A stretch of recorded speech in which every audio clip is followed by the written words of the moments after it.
Paramashivoham.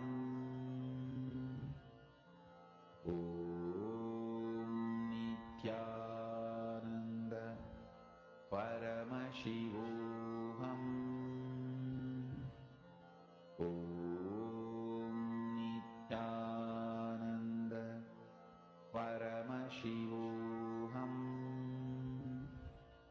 Om Nithyananda Paramashivoham. Om Nithyananda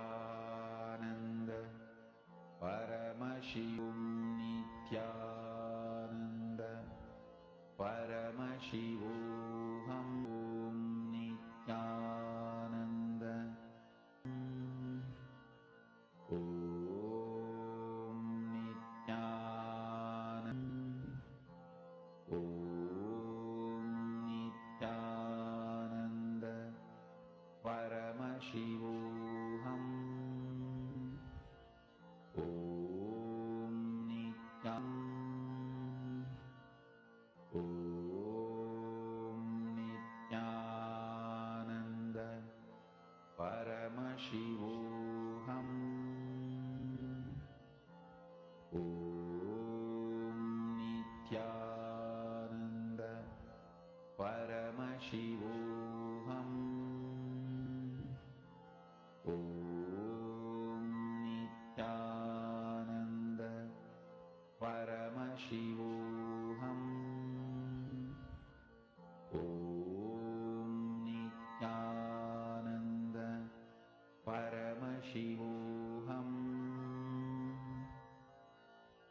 Om Nithyananda Paramashivoham. Om Nithyananda Paramashivoham. Om Nithyananda Paramashivoham. Om Nithyananda Paramashivoham. Om Nithyananda Paramashivoham. Om Nithyananda Paramashivoham. Om Nithyananda Paramashivoham. Om Nithyananda Paramashivoham. Om Nithyananda Paramashivoham. Om Nithyananda Paramashivoham. Om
Nithyananda Paramashivoham.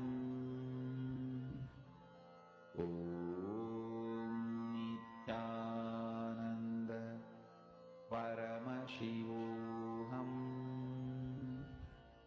Om Nithyananda Paramashivoham.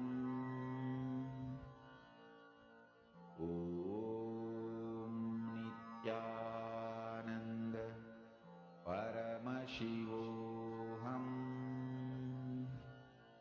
Om Nithyananda Paramashivoham. Om Nithyananda Please relax. Many of you started manifesting. Please check now. Go to the website again and take a moment to check. See, I see some of you who are sitting intensely and doing the manifestation, and some more of you are like not sitting for it. Listen, understand one thing clearly.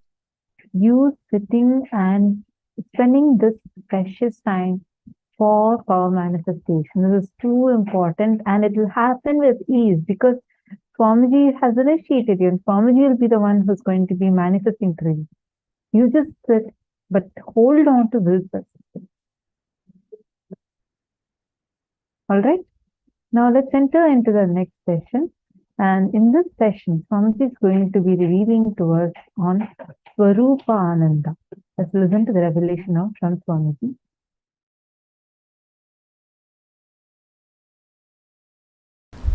The opinions like love, hatred, those signals occupy such large space in your brain, they form like a fort and do not let you see beyond the wall. Listen, listen. Seeing this world does not make you incapable or incapable of not seeing the other worlds. No. Opinions you form about this world stops you perceiving the other planes. Listen. I'll repeat. See, this world you see. Bhur, Bhuva. In the human body, you have access to all the three. Bhur, Bhuva, Swa. In human body, you can experience Swa also. Bhur, Bhuva, Swa. All the three you can experience in this human body. This Bhur, Bhuva, Swa, these planes which you are seeing is not stopping your ability to perceive other planes like a Tapo, Satya, Brahma, all those lokas. But the opinions you form about these worlds becomes a huge fort inside your brain, Sahasrara Mandala, 1,000 petal flower. When that fort is built, then you are not able to see outside the fort. That stops your ability to perceive the multiple dimensions of the universe. Listen. Actually, choices are not only not freedom, they are anti-freedom. Listen. Choices are not only not freedom, they are anti-freedom. You are so engrossed, engaged, feeling you got the result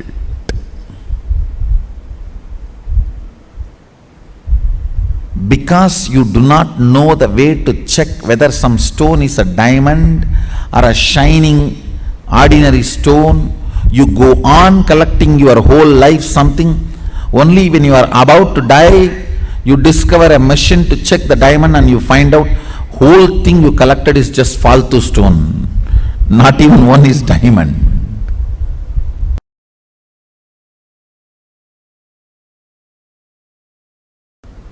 The more dimension life you manifest, more fulfilling you are, more complete you are, more Sadashivatva manifests through you. Understand? Understand? Through puja, if your breathing becomes very, listen, intense does not mean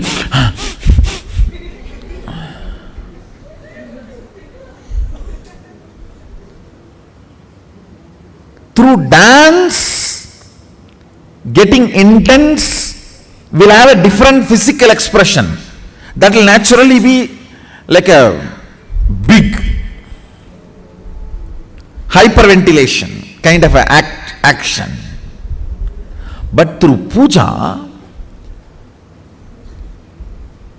when your breathing becomes intense, it will not be hyperventilation type, it will be deeper ventilation type. Like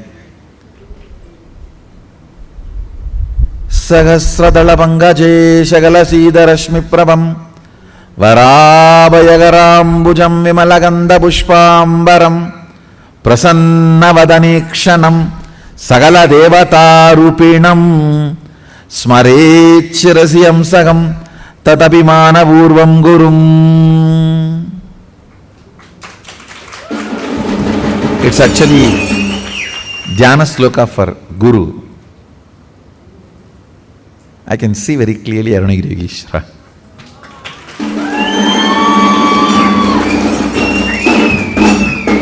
Sahasradala Pangaje Shagala Sida Rashmi Prabham Varabhayagarambujam Vimalaganda Pushpambaram Prasannavadanikshanam Sagala Devata Rupinam.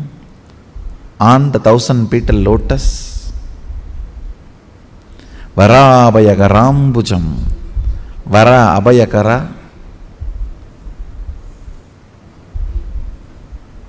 Prasannavadanikshanam, with a beautiful, alive, Prasannavadana, smiling, welcoming. Prasanna cannot be translated just as a smiling or welcoming. Prasanna should be smiling, welcoming, alive, illumined, graceful. All that words should be added. Prasanna is something which brings you to the present. Prasannavadanekshanam Sagala Devata Rupinam. Embodiment or in the form of Sagala Devatas, all the gods and goddesses. Smarechirasi hamsaham tatapimana purvam gurum means with my breathing flow, hamsakam. See, hamsam is the integrity syllable of your breathing. Listen carefully. Integrity means being what you are known for.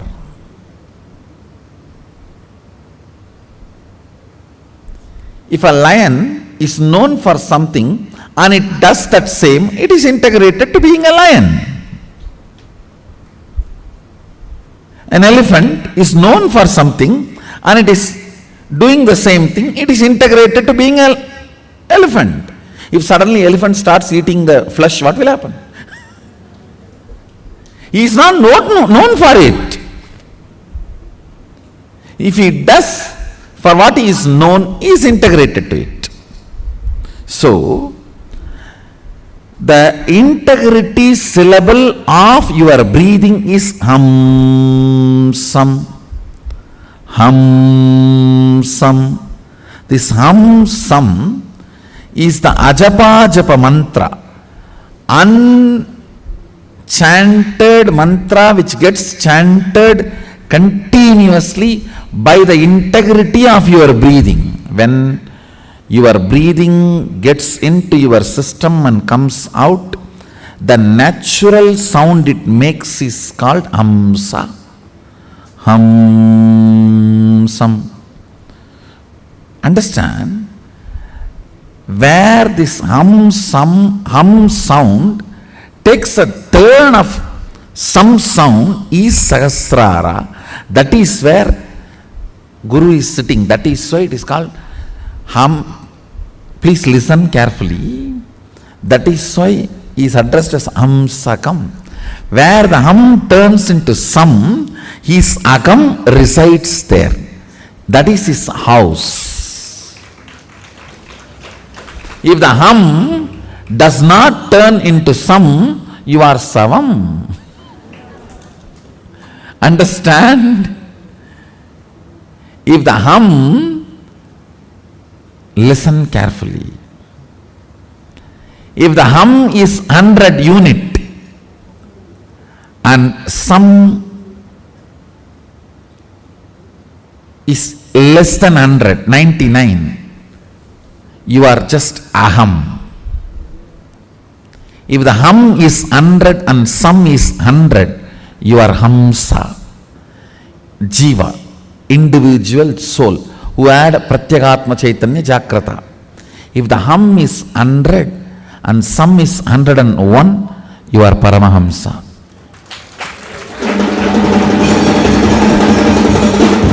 Listen carefully. This hum-sam proportion decides the level of integrity you have in your system. This hum-sam, that decides how many dimensions in your brain are open and available, accessible to you. Listen very carefully.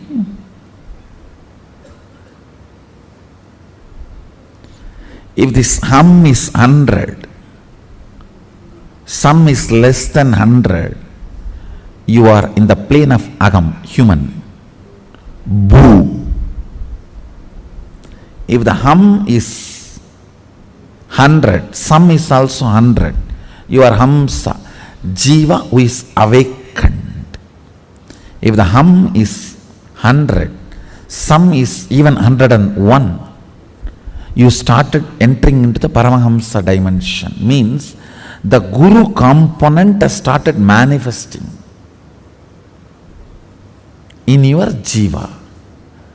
Means he started mixing in your taste of life. What is your desire? Your Guru's desires. What is your taste of life? Your Guru's taste. What is your joy? Your Guru's joy. What is your opinions about death? Your Guru's opinions. What is your opinion about life? Your Guru's opinions.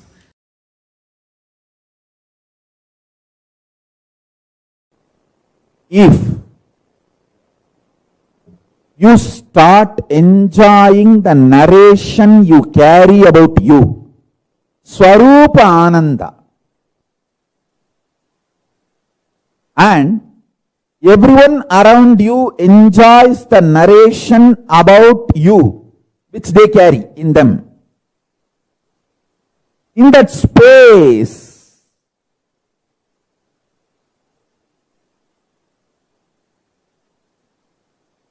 you manifest Sarvanyatva.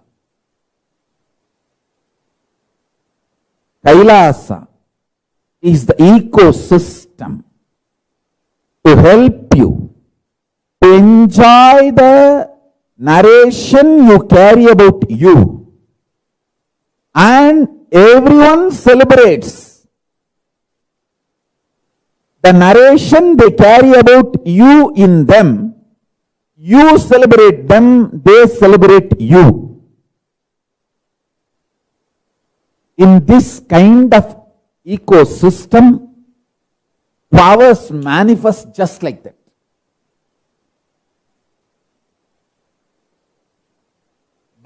That kind of a ecosystem makes nectar flow in your Sahasrara chakra, in your crown center.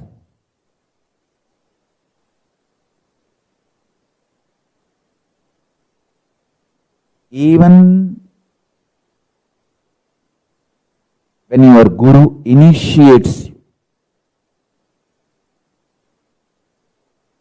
with his consciousness, the first thing happens is your Sahasrara chakra explodes in superconsciousness, the Paramashiva space. The nectar, Amrita, pours in your system. You enjoy the beautiful narrative of you carry inside you, that you are Paramashivatva, and you enjoy the Paramashivatva of the whole universe, everyone around you, and everyone around you enjoys you.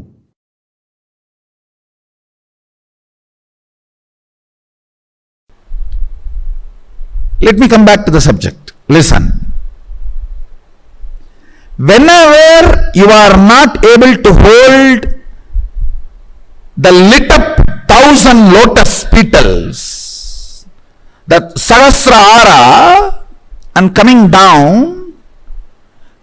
down only with prayer. Prayer will grow roots and push you back to that same higher electrical structure and chemical structure in your brain, to the Sahasrara.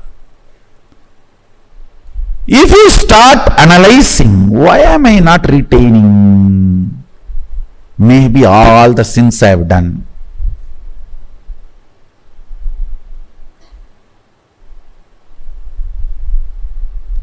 That is complete stupidity. Wrong diagnosis makes duplicate doctors.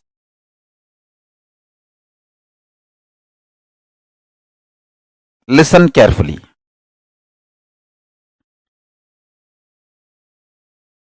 All of us are given something and denied something. Nobody can say, I am not given anything. You are still alive, breathing. So that proves life is given to you. Naturally, even if you are richest man in the world, there are some things which is not given to you.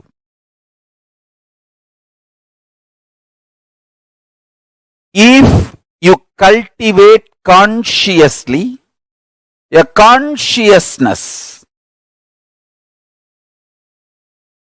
the inner space, which feels grateful for whatever is showered, your biology is ready to give birth to great boons of life. Understand?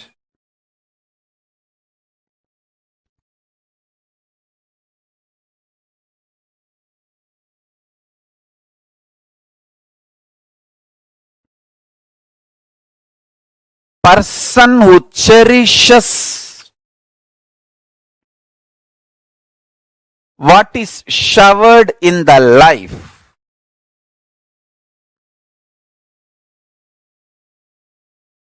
feels supported, loved, cared, and goes on deciding to support, love, care.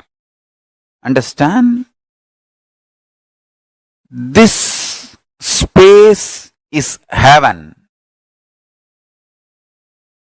I tell you, all I need for me to run my whole day is just consciously feeling joyful. Those devotees smile, that's all. See, when I open the eyes from samadhi and see the two-way. When I see all these people, that's all is my food. Nothing else is needed. No other food is needed.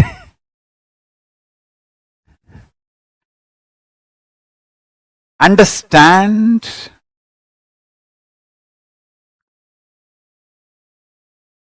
the biology you carry, inner space you carry, gives birth to your reality. If you carry the inner space, being grateful for whatever is showered in your life, you decide to go on showering with others. Understand, I tell you?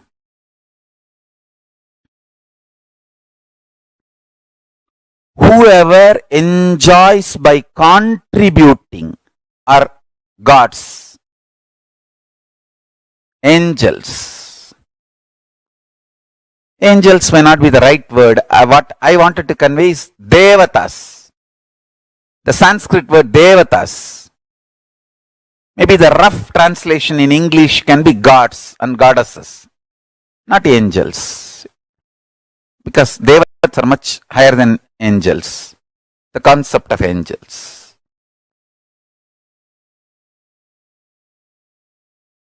Listen carefully.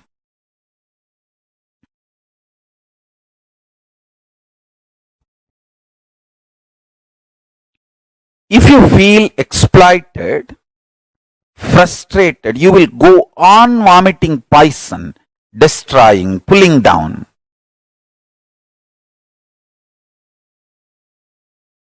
Spreading hatred, vomiting poison. You will be so deluded.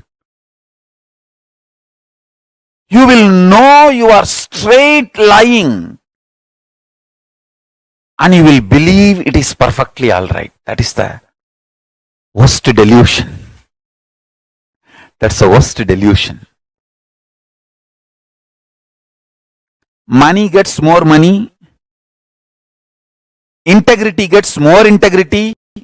Laziness gets more laziness. Abuse gets more abuse. Joy gets more joy. Bliss gets more bliss. Sadness gets more sadness.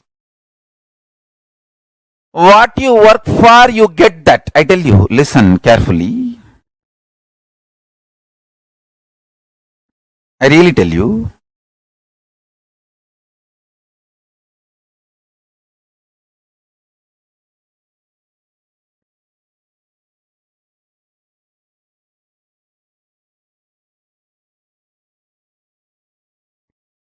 Make integrity as a strategy for your life. You will attract such wonderful integrated people around you. Even if the non-integrated people come, you will know them just by their smell, and they will not be able to harm you. You know how to protect yourself, save yourself, and continue your service.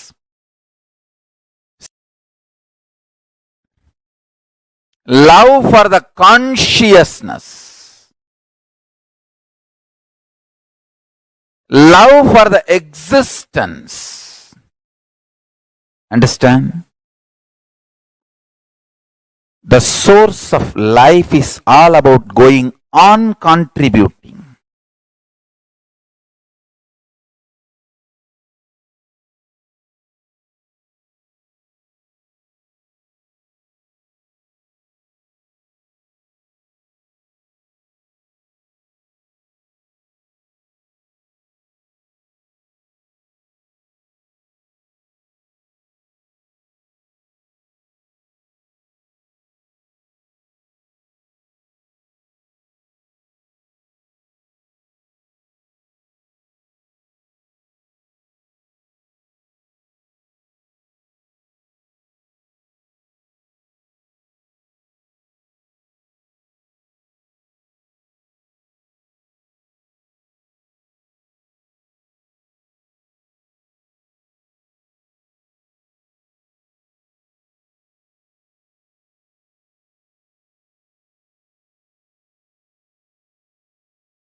How many of you understood Swarupa Ananda?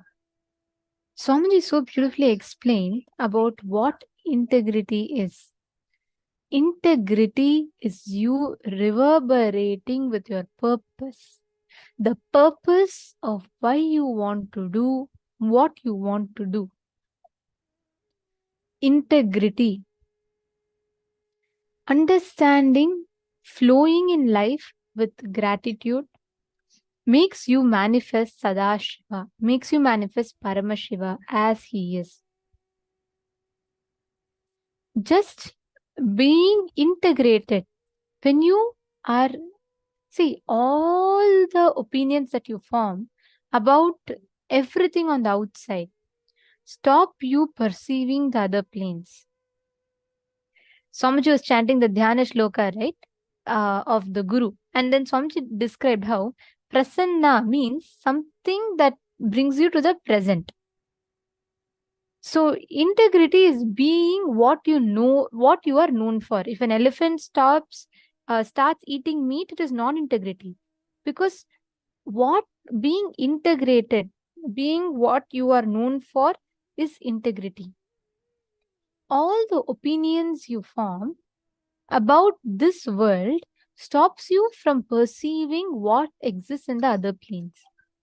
Prasanna is something which brings you to the present. It is being what you are known for. And Ganga, like Swamiji beautifully explained, is the nectar that flows from Paramashiva's own Sahasrara. And if you enjoy the beauty, this is the principle of life.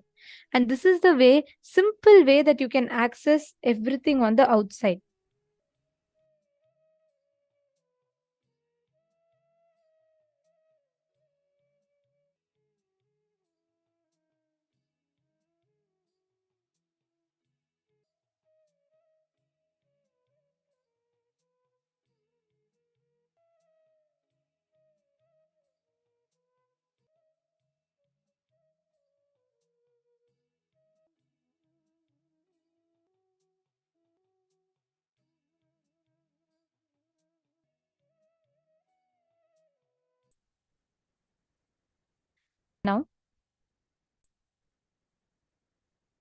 Now,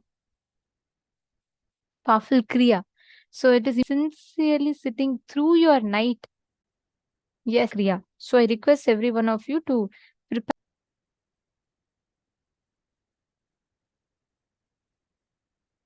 Do it. Ma Prithvi, you can do it, Ma. It's not going to be, won't do it. All right? Okay. Do it. Ma Prithvi, you can do it, Ma. It's not going to be, won't do it. All right? Okay. So now your gratitude. When you are in that space of gratitude, please sit exactly as shown in the camera. Sit comfortably with your head, neck, and spine in a straight line. Do not have your cameras off while doing this Kriya called Bhastrika. Bhastrika is basically just random. Say you do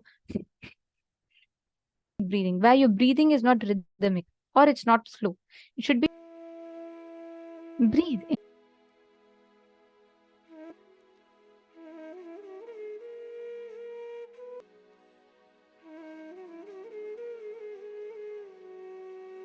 Randomly.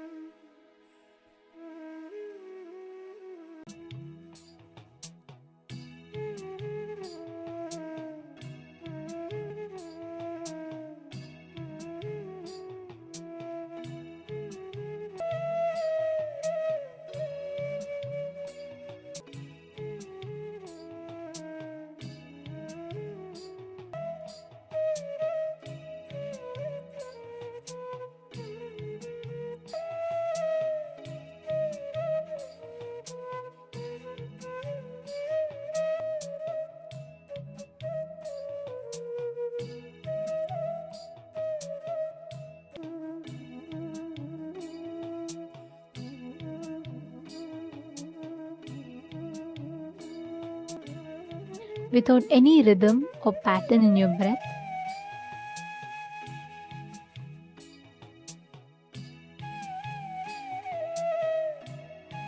Request every one of you to place your hands in Chin Mudra. So basically you're going to be placing your hand in the chin mudra like this. So you're just going to be, your index finger is going to be folding within your thumb, and the index fingers will be within your thumb, and your 3 fingers straight, and you're going to be placing it on your lap. So this is chin mudra. Now continue to sit in Vajrasana. Form the chin mudra with your fingers and keep it on your lap. Place your hands on your knees. Your hands, the palm, should be facing upward, and let the tip of the index finger touch the tip of the thumb as if forming like a circle, and place that on your knees. Make sure your hands are completely relaxed.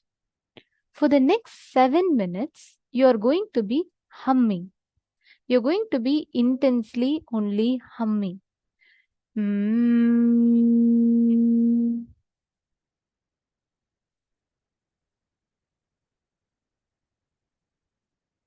The humming should be done with the lips together.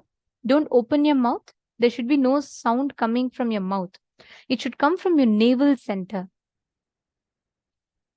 This is called the Maha Mantra humming. You're going to be doing it as loudly as possible without opening your mouth. So purse your lips together, hands in chin mudra, eyes closed, and normal breathing, and hum.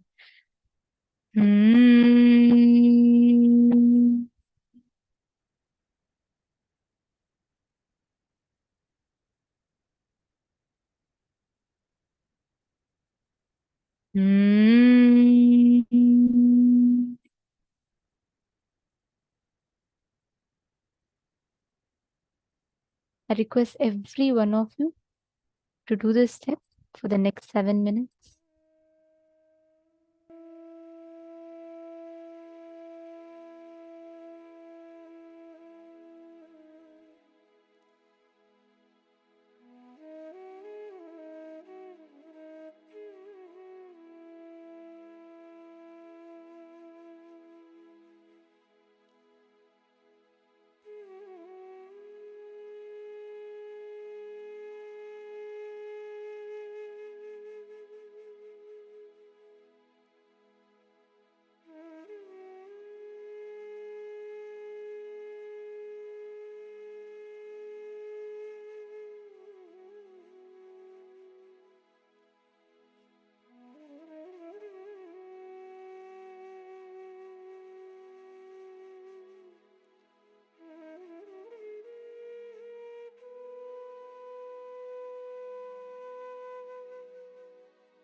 Please relax. Slowly, you can stop the breathing. You can stop the humming. Now, you may sit now on cross-legged on the floor. Normally, this is called the Sukhasana. As shown in the picture, you can take the comfortable step.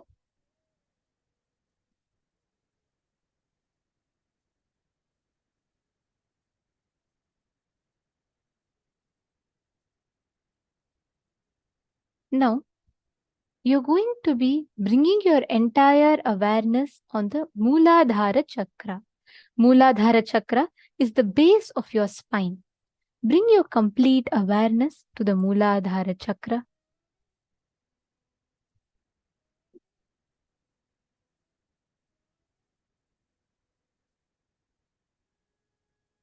Each of you are going to be bringing your awareness from the Mooladhara Chakra to the Sahasrara Chakra, step by step. First, focus on the Mooladhara Chakra.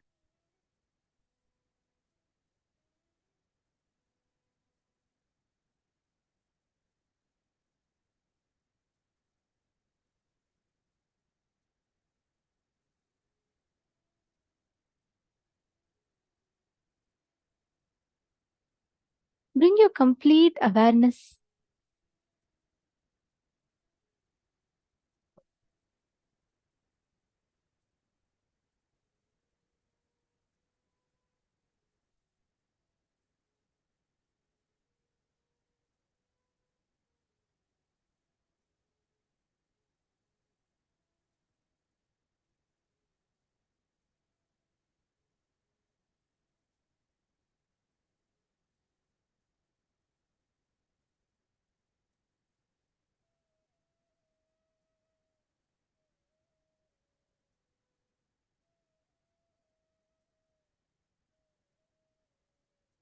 Focus your entire awareness on the Mooladhara Chakra. The base, the root center at the very end of your backbone.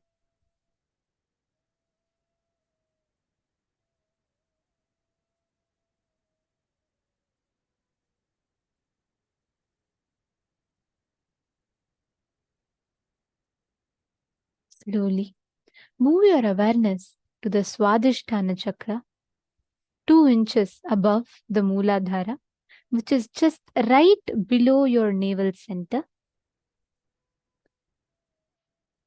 Bring your complete awareness.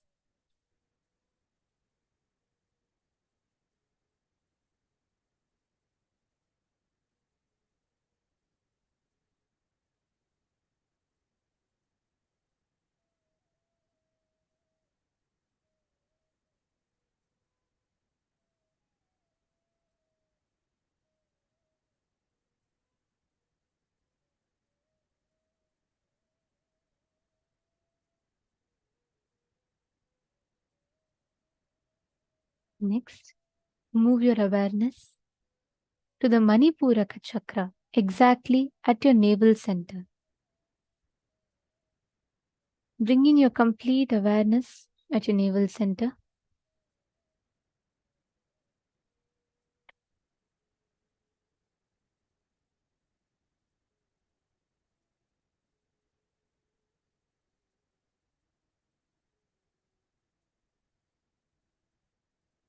Just place your awareness. You don't need to do anything. Just bring your whole awareness. Forget all the other parts, and you're only going to focus your existence, your awareness in the navel center, the Manipuraka Chakra.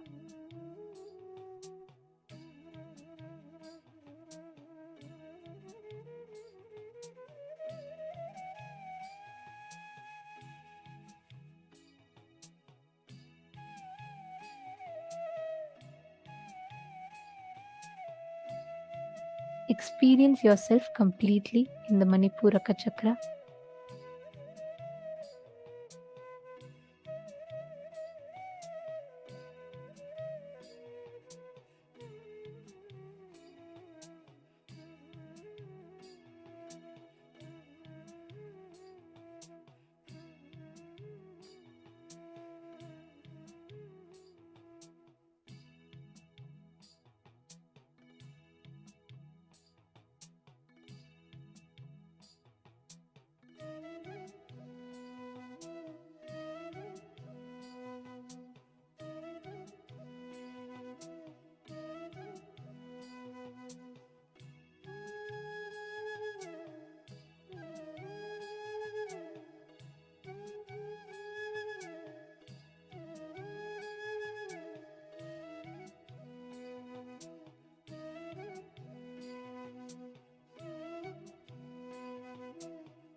Now, slowly move your complete awareness to your Anahata Chakra. Anahata Chakra is your heart center, exactly in the center of your heart. Move your complete awareness to the Anahata Chakra, the heart center.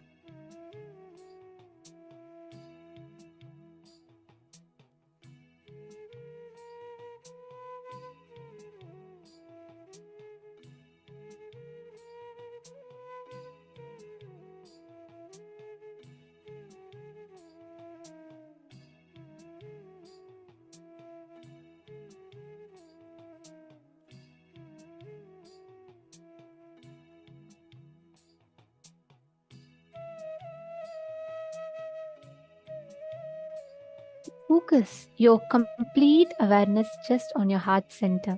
Your existence, bring your complete existence on your heart center.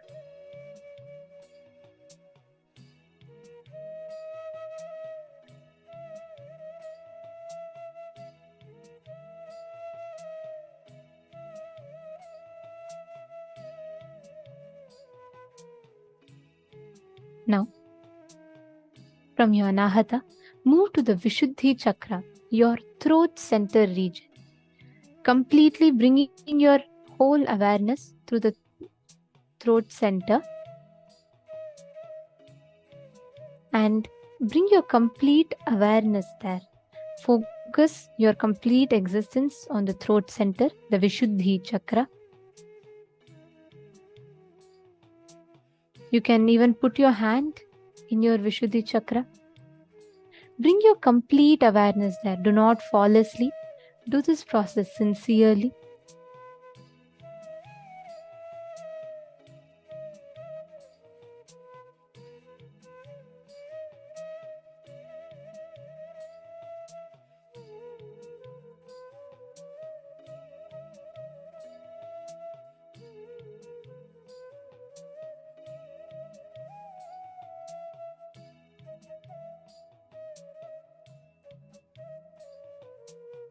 Please sit straight. I request everyone to sit straight. Continue to have your eyes closed. Do not keep your eyes open. Do this process sincerely.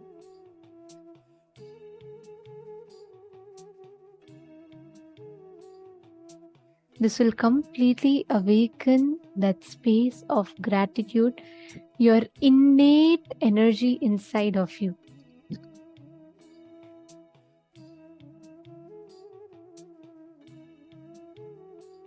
Now, slowly move your entire awareness to your third eye, your brow center, the center of your eyebrows. Focus your complete existence on the Agnya Chakra, your brow center.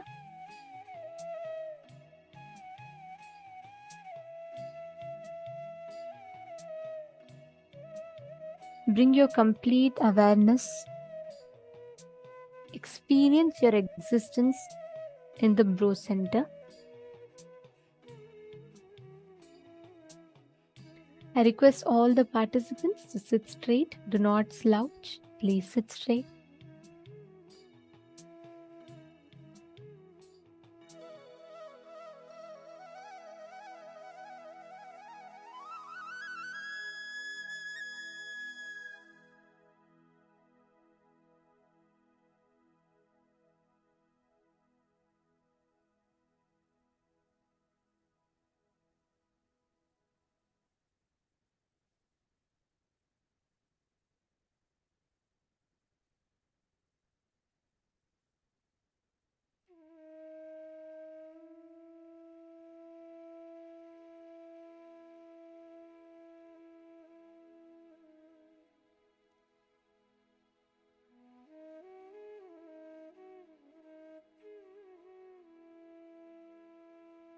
Bring your complete awareness into your Agnya Chakra. Your whole existence. Experience your whole existence in the Agnya Chakra, the brow center.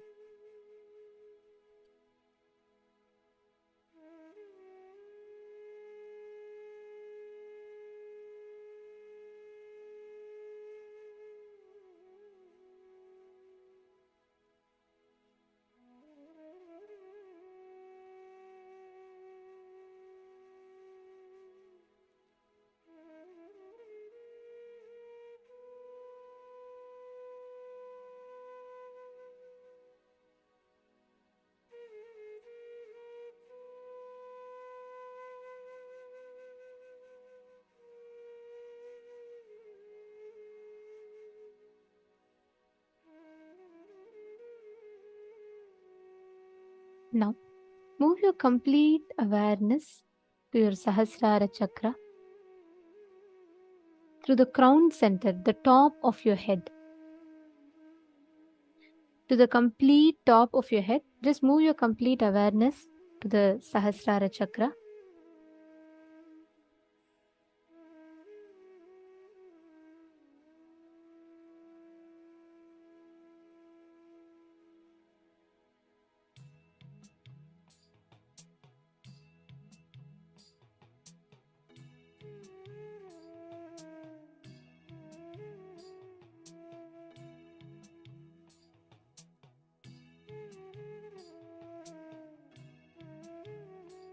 Cognize your complete existence on the top of your head, the Sahasrara chakra.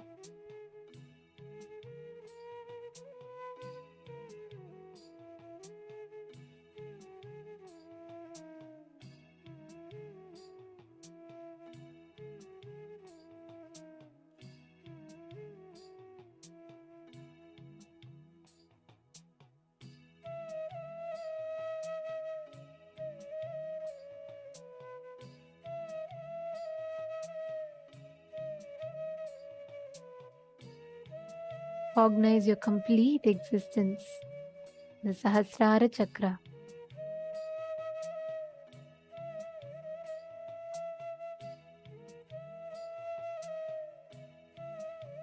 Now, just unclutch. Experience complete gratitude in everything that you know, everything that you do, everything that you experience. Bring complete gratitude. If it is a negative thought, or a person you don't like, or an unpleasant situation that comes inside you, just bless it. Everything that is happening inside of you, just express gratitude. Just bless it.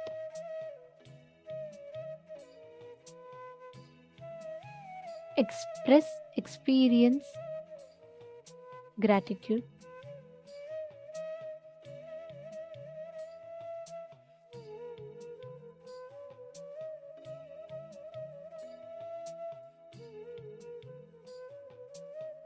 Don't get clutched to any emotion. Don't get clutched to any thought. Just be completely unclutched.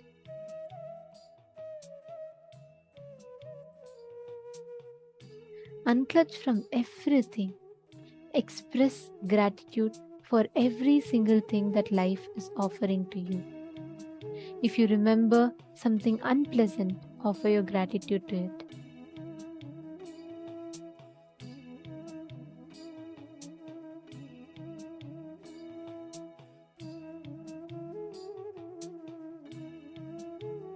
That's right. If you have a few flowers, please hold a few flowers in your hand and you can offer that as gratitude.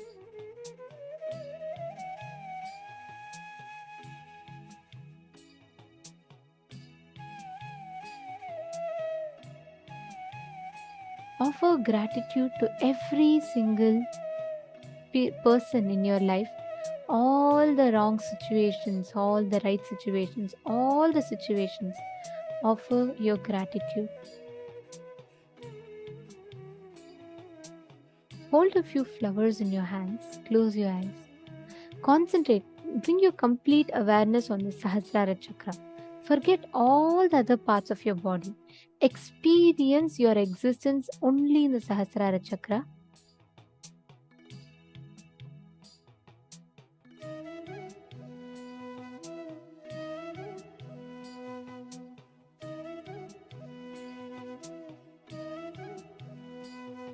Offer your gratitude with your whole being. Just focus on your crown center. Relax. Just sit with a smile. Don't clutch. Don't worry about anything. Just wear a smile on your face and sit completely relaxed.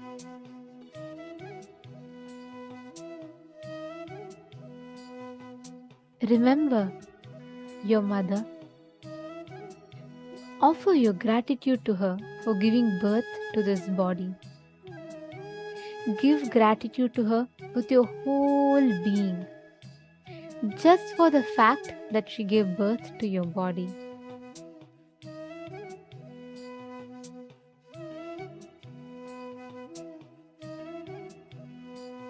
Give your complete awareness in your Sahasrara.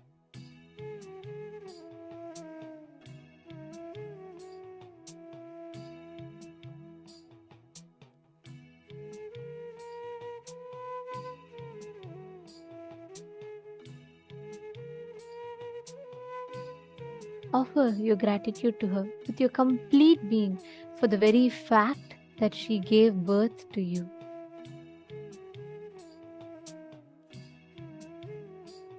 Remember and give all your being gratitude to her.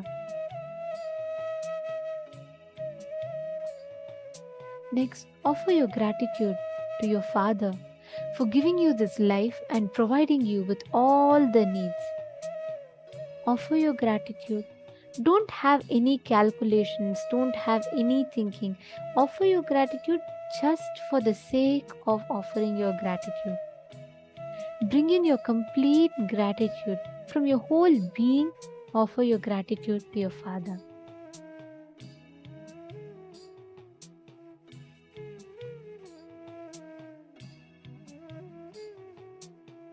Next, offer your gratitude to all the doctors and nurses who received you when you came to planet Earth. Offer your complete gratitude to them. Just for the fact that they were there and they got you to planet Earth.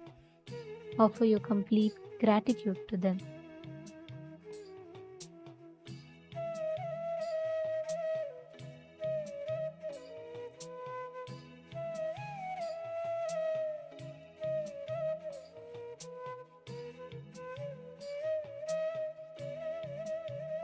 Offer your gratitude to all the people who took care of you when you were an infant, to all those beings who stood with you, who fed you, who gave you food, who gave you shelter, who loved you, who protected you. Remember all of those beings and offer your complete gratitude to them.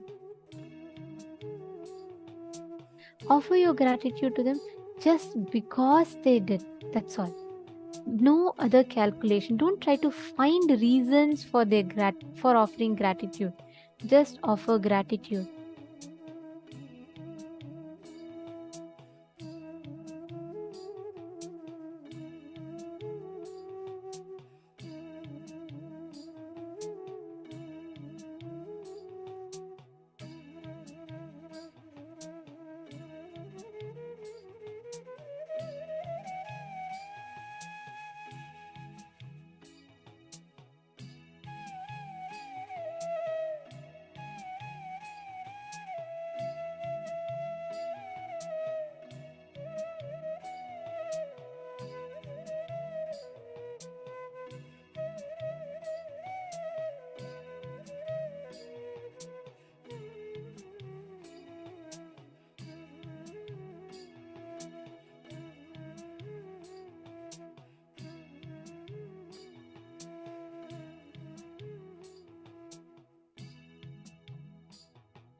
Now, offer your gratitude for all the teachers who taught you everything since you were young.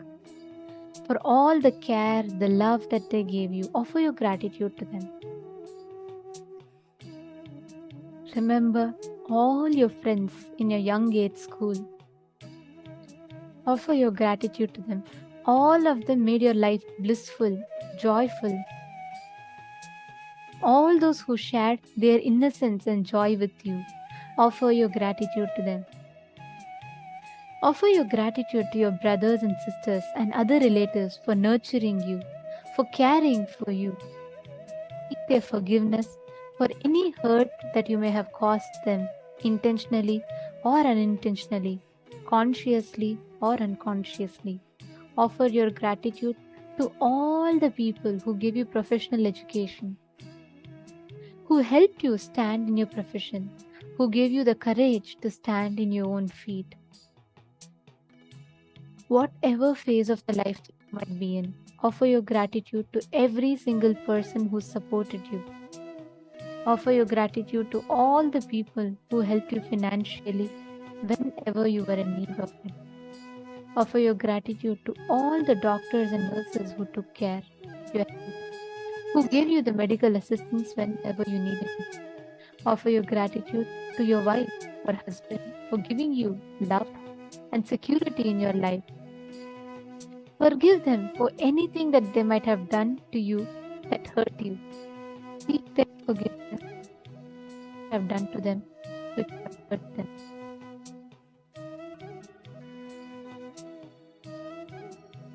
Offer your gratitude even to your enemies, those who have hurt you, to make you so strong and forgiving. Seek their forgiveness for any hurt that you may have caused in them.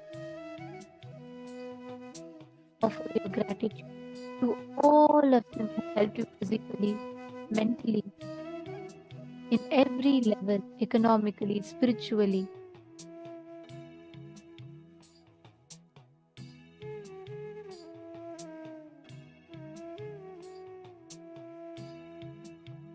Offer your gratitude to your whole body, to your mind, to your being. Offer the gratitude to the divine for the very fact that you happened on planet Earth. Just sit in that space of gratitude. Just experience gratitude to every single happening in your life. All the best things for giving you joy. All the worst things for making you even stronger. Just offer your gratitude. Celebrate the fact that life happened and gave you different situations. Just offer your gratitude.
Now, slowly, very slowly, please open your eyes.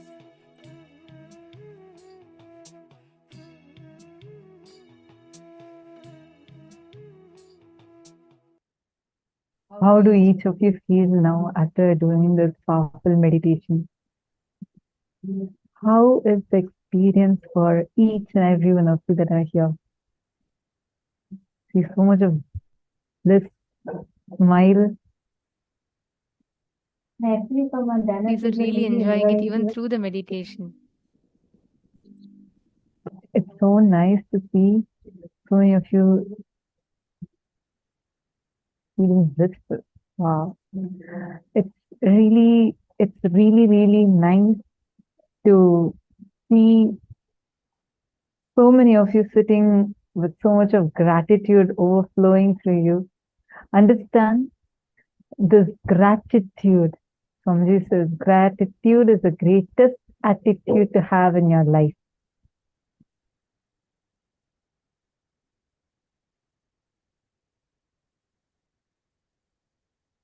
Very nice.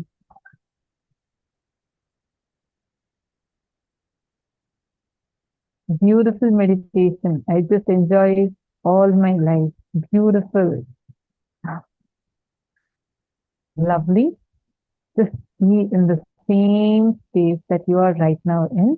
And now you're going to take a few minutes in this space of gratitude. You're going to connect with the nature. Understand this gratitude that you're having is like the fuel that you actually need. And that would help you to flower so beautiful flower in your life and connect with nature, manifest the powers that you can just play with it.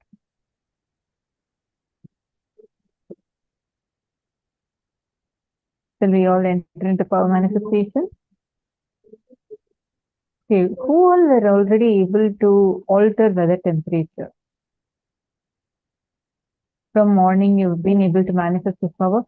If you have been able to, or if you have not, both categories also, you're going to manifest again now with this piece of gratitude.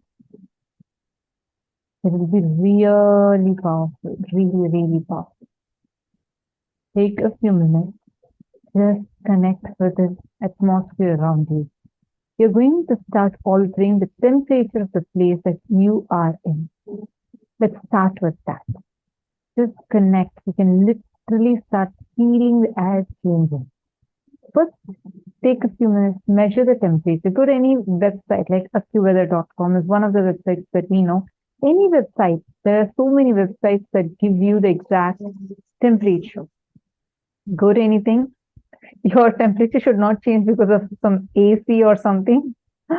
Make sure you measure the temperature rightly. And now let's start the power manifestation.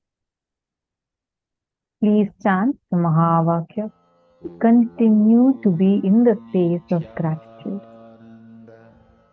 Paramashivoham. Om Nithyananda Paramashivoham. Om Nithyananda Paramashivoham. Om Nithyananda Paramashivoham. Om Nithyananda Paramashivoham.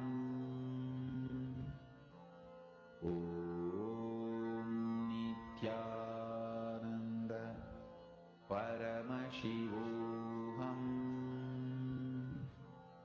Om Nithyananda